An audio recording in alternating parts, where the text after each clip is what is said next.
الحمد لله الذي أكرمنا بسيد المرسلين. أشهد أن لا إله إلا الله وحده لا شريك له إله الأولين والآخرين. وأشهد أن سيدنا ونبينا محمدا عبده ورسوله المبعوث رحمة للعالمين. اللهم صل وسلم على سيدنا ومولانا محمد إمام المتقين وعلى آله الطيبين الطاهرين وأصحابه الأكرمين المهتدين وأزواجه الطاهرات أمهات المؤمنين والتابعين ومن تبعهم بإحسان إلى يوم الدين. أما بعد، فيا معاشر المسلمين، أوصيكم ونفسي بتقوى الله. اتقوا الله فقد فاز المتقون.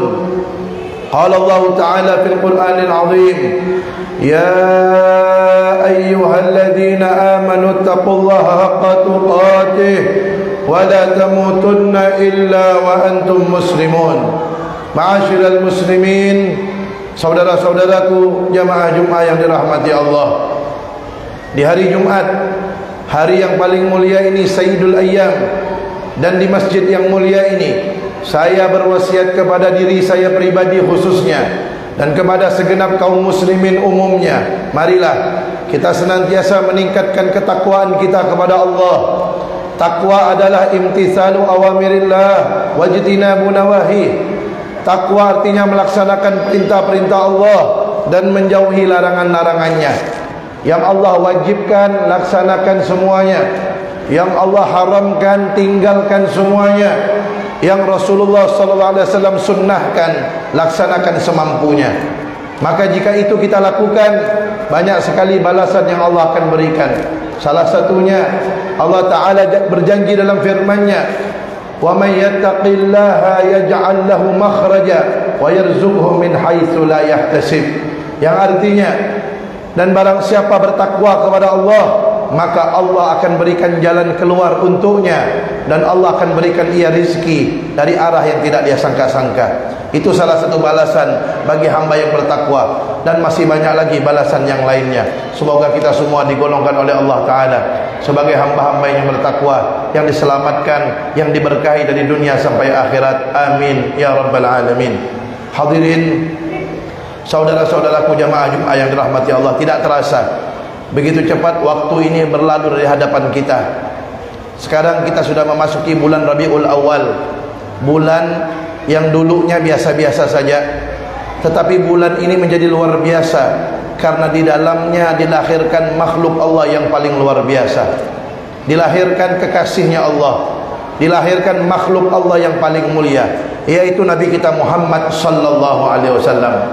Maka banyak kita dapatkan ketika memasuki bulan Rabiul Awal, banyak dari saudara-saudara kita kaum muslimin mengungkapkan rasa kegembiraannya, rasa senangnya dengan datangnya bulan kelahiran sang baginda Nabi Muhammad SAW. Dengan mereka berkumpul bersama-sama membaca salawat, mereka berkumpul bersama-sama memuji Nabi Muhammad, mereka berkumpul bersama-sama mendengarkan riwayat cerita tentang Nabi Muhammad SAW, yang mana semuanya itu sesuai dengan syariat, sesuai dengan Al-Quran, sesuai dengan sunnah Nabi Muhammad SAW, yang kita kenal dengan Maulid Nabi. Coba kita lihat, ketika kita merayakan, memperingati, menghadiri Maulid Nabi Muhammad SAW, apa isinya? Di dalamnya pembacaan salawat.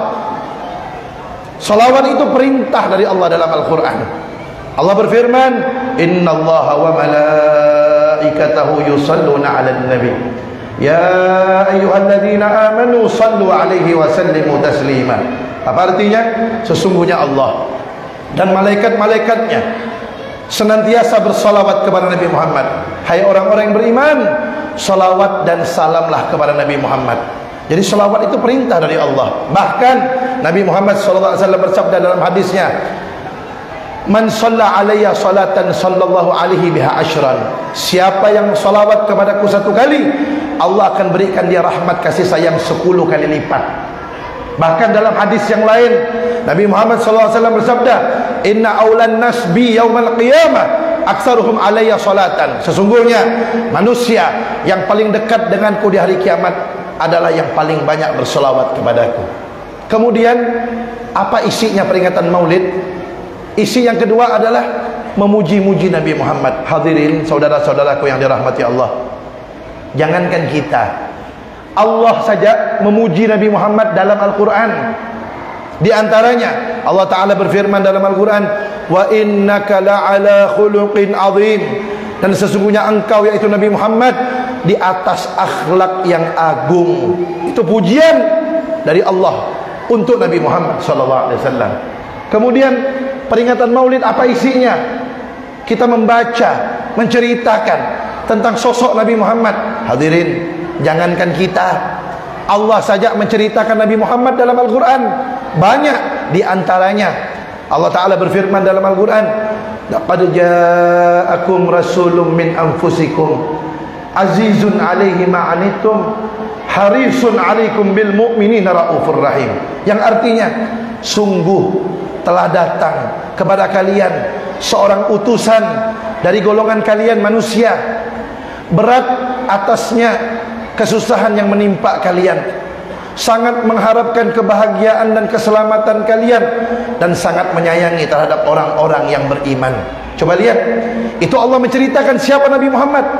Sangat merasakan kesusahan kalau umatnya susah. Makanya hati-hati yang suka menyusahkan umat Nabi Muhammad, yang ngerampas harta, ngerampas tanah, ngusir umat Nabi Muhammad dari tempat tinggalnya. Hati-hati yang menyusahkan umat Nabi Muhammad, mereka hakikatnya menyusahkan Nabi Muhammad SAW.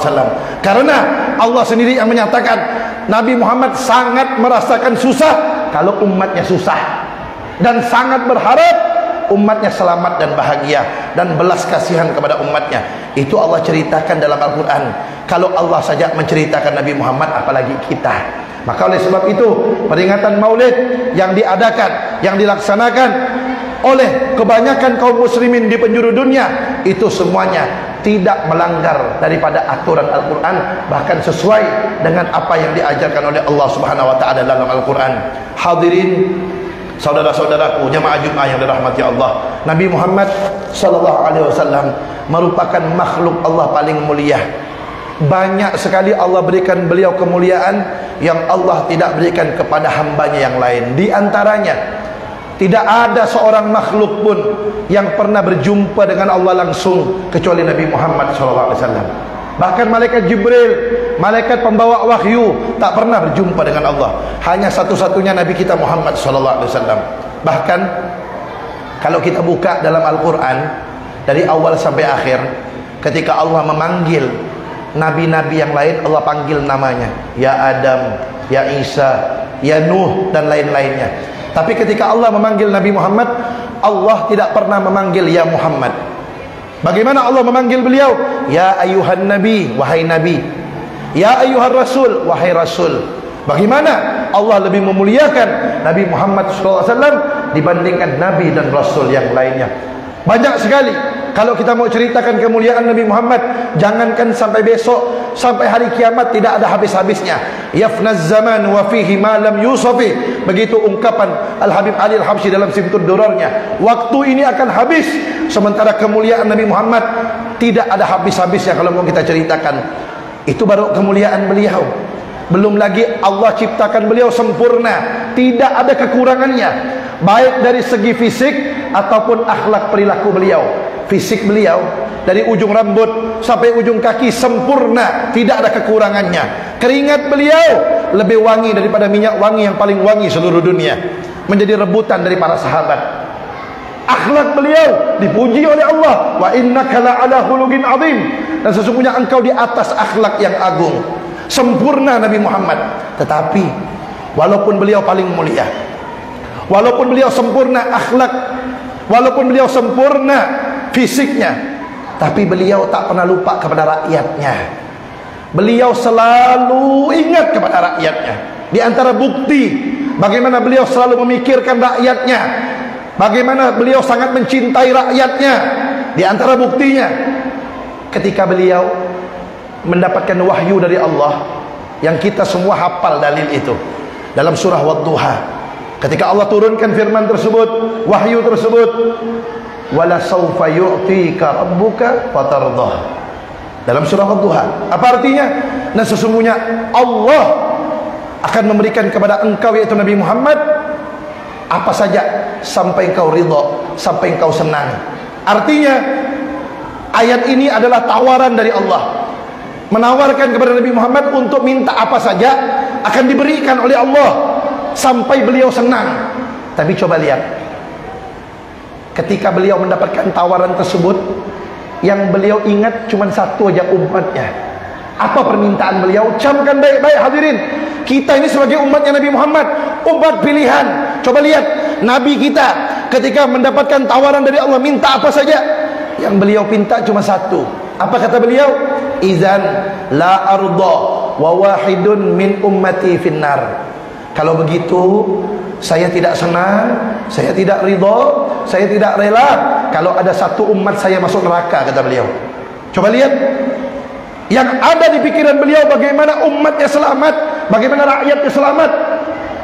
Dikasih tawaran, yang dipinta hanya satu, bagaimana umatnya jangan sampai ada masuk neraka. Coba lihat bagaimana cintanya Nabi Muhammad SAW kepada umatnya. Maka oleh sebab itu, kalau beliau cinta kepada umatnya ada buktinya. Itu hanya sekelumit saja, masih banyak bukti-bukti yang lain bagaimana beliau membuktikan cinta kepada umatnya. Maka oleh sebab itu pertanyaannya, apa bukti cinta kita kepada Nabi Muhammad? Oleh sebab itu, kalau kita ingin membuktikan cinta kepada Nabi Muhammad, yang pertama, cintai segala sesuatu yang dicintai oleh Nabi Muhammad SAW. Cintai keluarga beliau, cintai sahabat beliau, cintai umat beliau, karena beliau sangat cinta kepada umatnya. Jangan kita sesama muslim saling berpecah belah gara-gara politik, gara-gara organisasi. Itu sangat menyedihkan Nabi Muhammad SAW. Beliau sangat berharap umatnya bersatu. Senangkan beliau dengan cara yang pertama, senangkan, cintai segala sesuatu yang dicintai Nabi Muhammad SAW. Yang kedua, kalau ingin membuktikan cinta kepada Nabi Muhammad, beliau bersabda dalam hadisnya, man ahya sunnati faqad ahabbani, wa man ahabbani kana ma'i fil jannah. Kata Nabi Muhammad, barang siapa yang menghidupkan ajaranku, maka sungguh dia yang telah mencintaiku, dan barang siapa yang mencintaiku, dia di surga bersamaku, kata Nabi Muhammad. Maka oleh sebab itu, jika kita ingin masuk surga bersama Nabi Muhammad, beliau kasih tahu caranya. Cintai beliau dengan cara menghidupkan ajaran beliau. Dengan itu beliau jamin akan masuk surga bersama beliau. Bagaimana caranya menghidupkan ajaran Nabi Muhammad? Laksanakan yang wajib-wajib dulu. Ngaku cinta Nabi Muhammad, solat 5 waktu bohong-bohong, palsu cintanya.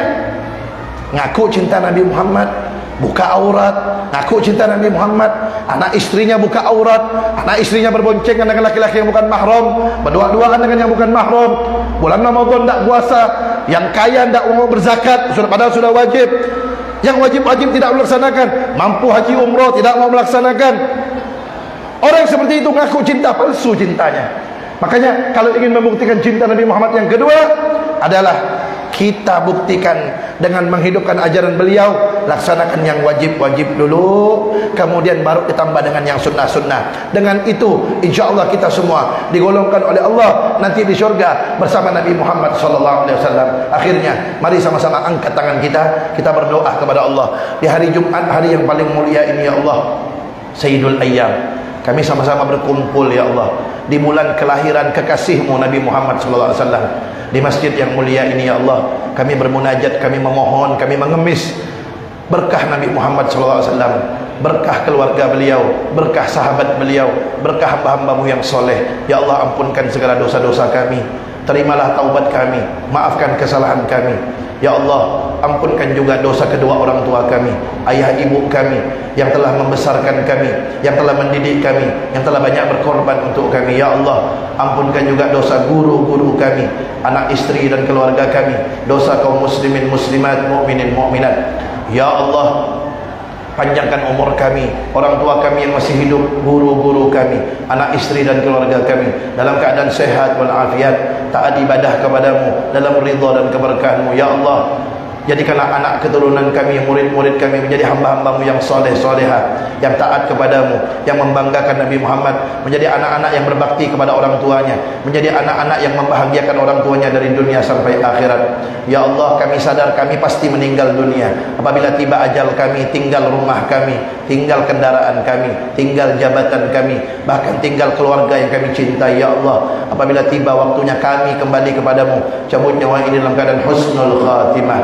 Ya Allah biha, ya Allah biha, ya Allah bihusnil khatimah fi lutfin wa khairin wa afiyah. Ya Allah, izinkan kami, orang tua kami, guru-guru kami, anak istri, keluarga kami, orang-orang yang kami sayangi, ya Allah, untuk masuk syurga bersama Nabi Muhammad, melihat wajah indah Nabi Muhammad, dapat cium tangan Nabi Muhammad, sebelum meninggal dunia dapat bermimpi Nabi Muhammad sallallahu alaihi wasallam. Ya Allah, berilah kami, ya Allah, rakyat Indonesia, ya Allah, dan negeri kami ini keberkahan, jauhkan dari segala macam musibah, bencana dan malapetaka. Beri kami pemimpin yang baik, pemimpin yang adil, pemimpin yang takut kepadamu, ya Allah. Rabbana atina fid dunya hasanah wa fil akhirati hasanah wa qina adzabannar. Wa sallallahu ala sayyidina Muhammad wa ala alihi wa sahbihi wa sallam.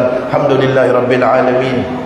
Inna ahsanal kalam kalamullahil malikil allam. Wallahu subhanahu wa ta'ala yaqul wa biqawlihi yahtadil muhtadun. Wa idza quri'al qur'anu fastami'u lahu wa ansitu la'allakum turhamun. A'udzu billahi minasyaitonir rajim. Bismillahirrahmanirrahim. والعصر إن الإنسان لفي خسر إلا الذين آمنوا وعملوا الصالحات وتواصوا بالحق وتواصوا بالصبر. بارك الله لي ولكم في القرآن العظيم ونفعني وإياكم بما فيه من الآية والذكر الحكيم. تقبل مني ومنكم تلاوته إنه هو السميع العليم. أقول قولي هذا وأستغفر الله العظيم لي ولكم ولوالدينا ولمشايخنا ولجميع المسلمين والمسلمات والمؤمنين والمؤمنات فاستغفروه إنه هو الغفور الرحيم.